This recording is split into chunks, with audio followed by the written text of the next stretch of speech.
Mesdames, Messieurs, bonjour et bienvenue à vous à ce condensé des actualités de la semaine sur Daibi TV. Voici les titres. Le chef de l'arrondissement de Tchatchou dans la commune de Tchaourou était dans la matinée du jeudi 3 octobre dernier à l'école primaire de Waria pour une séance d'échange avec les acteurs du système éducatif de cette localité. On en parle dans ce journal. Hormis la beauté qu'il reflète chez la femme, le voile savait être une obligation pour cette dernière selon certaines religions. Précision dans ce journal. C'est donc tout pour les titres. Le développement, c'est tout de suite.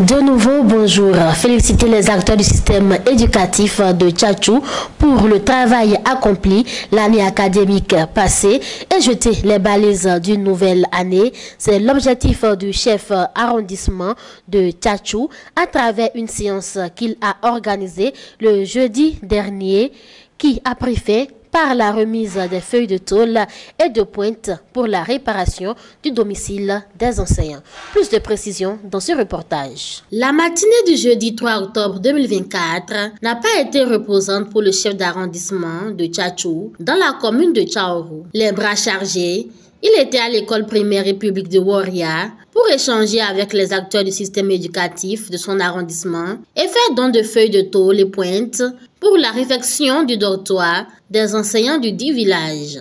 Nous avons décidé, comme nous sommes au début de la rentrée scolaire, de rencontrer les acteurs de l'éducation des villages de Bekpané et de Waria. Nous avons tenu une séance avec eux, c'est-à-dire les directeurs d'école et les membres des bureaux APE de ces différentes écoles qui existent dans les deux villages administratifs de mon arrondissement. Et nous les avons rencontrés pour nous imprégner des problèmes qui minent l'éducation dans ces deux villages administratifs-là. Et nous n'avons pas aussi manqué de féliciter et d'encourager ces enseignants qui, chaque jour, matin, midi et soir, sous le soleil et la pluie, ne cessent de courir derrière nos enfants pour leur éducation. Nous avons échangé et nous avons pris bonne note des différents problèmes que chaque école rencontre. Je suis rentré dans le bâtiment, j'ai constaté réellement que le travail n'a pas été bien fait, le travail est mal fait. C'est ce qui a fait que les premières pluies ont décoiffé ce bâtiment. Donc le personnel enseignant de Waria n'a pas où dormir. Il y en a même, c'est toujours dans les salles de classe qui dorment, ce qui n'est pas bien.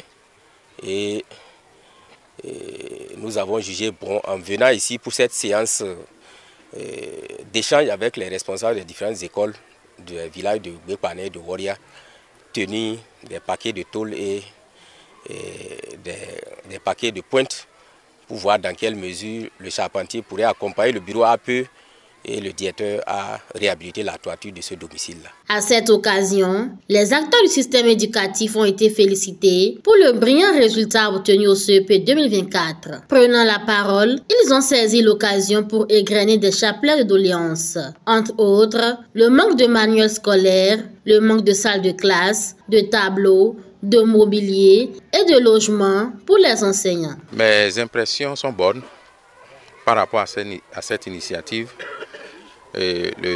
La rencontre d'aujourd'hui nous a permis de nous échanger sur les différents problèmes qui minent l'éducation dans l'arrondissement de Tchatchou, plus précisément dans l'unité pédagogique de Bekpané. Nous étions restés avec les parents d'élèves, chacun a évoqué ses problèmes, les différents problèmes que le CA a notés et a promis porter au plus haut niveau pour une solution plus rapide. Mes impressions ne peuvent qu'être bonnes, puisque c'est une séance qui sort de l'ordinaire. Ce n'est pas fréquent de rencontrer les autorités. Il l'a fait aujourd'hui, c'est avec la joie au cœur que nous l'avons accueilli. Et moi particulièrement, une joie particulière à moi, parce que depuis le mois de mars, nous enseignants de Waria, nous ne passions que la nuit à la belle étoile, puisque le logement est totalement décoiffé. À la reprise, avec la pluie, nous nous sommes logés dans les salles de classe. Et comme vous le savez, un enseignant mal loti ne peut jamais donner un bon rendement. Ce journal se poursuit, vêtements traditionnels ou religieux destinés généralement à masquer le corps d'une femme et parfois le visage.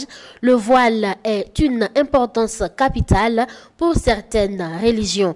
D'autres, par contre, ne le rejettent pas, mais ne trouvent pas son port obligatoire. C'est la religion qui oblige. Et c'est pour cela que certaines religions obligent, certaines n'obligent pas. Donc c'est aux religions, souvent quand on dit religion, c'est la doctrine humaine et qui n'est pas doctrine de Dieu. Ce que les gens pensent que c'est bon pour eux, donc ils exigent ça dans leur religion. Mais cela ne vient pas de Dieu. Et au fait, ce qui exige la religion, par exemple, on va prendre le christianisme comme exemple. Et certains pensent que certaines religions ou bien certaines conceptions de religion disent qu'une femme doit voiler avant de rentrer dans l'église. Certains ont dit non, une femme ne doit pas voiler avant de rentrer dans l'église. Et tout le monde cherche ça dans la Bible. J'utilise le christianisme comme exemple. On cherche ça dans la Bible. Mais ça ne trouve pas dans la Bible. Il n'y a pas ça dans la Bible. Parce que là que les gens disent dans le Corinthien, il dit qu'une femme doit voiler la tête à cause de Marie. En réalité, ce que l'Écriture dit là-bas, c'est l'autorité. Une femme doit être sous l'autorité de son mari. Une femme doit être sous l'autorité de son mari. Ce n'est pas, le mari représente l'autorité d'une femme. Donc une femme doit respecter son mari. Il ne doit pas quitter l'autorité de son mari une fois qu'elle est mariée. C'est ce que la Bible enseigne. Quand il s'agit de voile ordinaire, la tête ordinaire, la Bible dit également, si ça vient de ce côté, la chevelure d'une femme lui a donné pour servir comme voile. Tout d'abord, quand on va aller dans le contexte religieux, le voile, l'islam a imposé ça sur les femmes. Parce que le prophète sallallahu alayhi wa sallam nous a dit que tout le corps de la femme,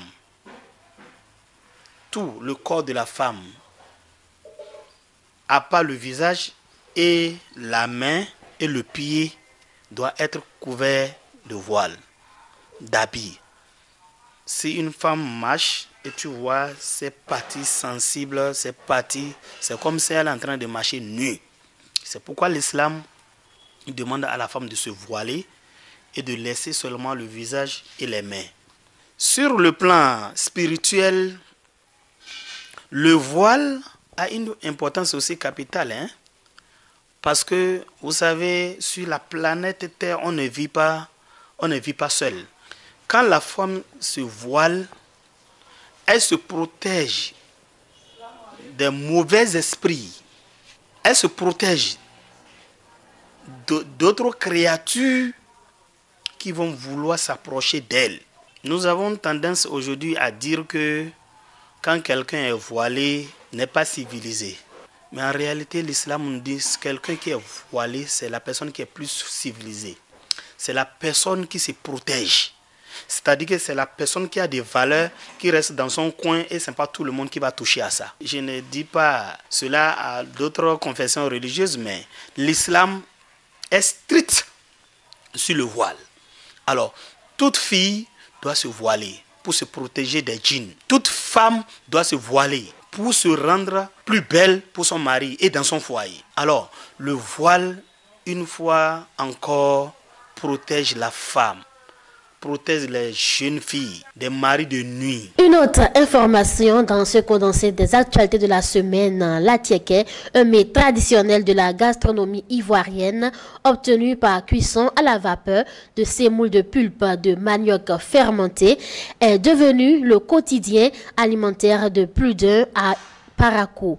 Chez Koro, situé à Titirou, il en fait de ce mets sa particularité, ce qui comble les attentes de la population. C'est bien fait. C'est bien fait. Et en plus, c'est moins cher. Vous savez, nous, on aime là où c'est bien. Bon, voilà, c'est un peu ça. D'abord, c'est bien fait et puis c'est encore abordable financièrement. Oui, il fait ça bien et leur plat est préféré. Le plat est bien garni. Donc, même si tu n'as pas les moyens, tu peux venir, tu vas manger et tu vas te satisfaire. après avoir fait la Côte d'Ivoire, j'ai pris l'initiative de venir peut-être tenter l'expérience, l'aventure au Bénin, pour voir ce que ça va donner. Mais en un mot, je pense que je ne désespère pas là-dedans, je pense que ça permet de faire mon petit bonhomme de chemin. Et la ticket de nos jours, c'est un miracle, le manioc est un miracle.